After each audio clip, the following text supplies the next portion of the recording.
I mean, the State Department has been kind of challenging Israel publicly on the war in Gaza right now.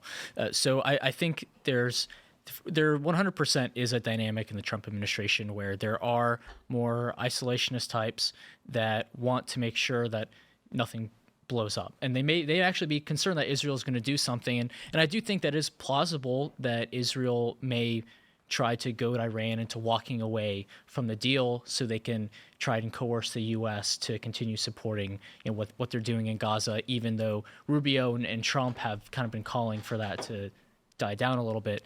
I ultimately think that with Israel and Iran and Trump, I mean, even the previous relationship with Iran under the Trump first term, and even with Biden, Iran will always go and say something super inflammatory. So will Israel, and at the end of the day, nobody actually wants a war there, because I think we all recognize that it would be complete hell. Well, I mean, a broad war, I think you're right, and it's this may seem a little counterintuitive, but I think that if Israel were to strike Iran on its own without the U.S., right, especially if the U.S. is, looking to broker a deal or is looking to talk, regardless of the likelihood of that deal actually bearing fruit or Iran sticking to the deal, if Israel strikes Iran without the U.S. blessing, I think that that's more likely to inflame the Middle East, because the U.S., overwhelming military power, if the U.S. strikes, or if the U.S.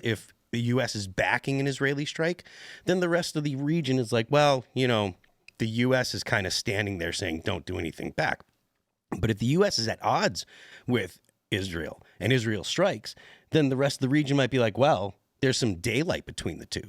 So I feel like Israel's really making a significantly worse decision to go it on their own, and it's far more volatile for the rest of the Middle East.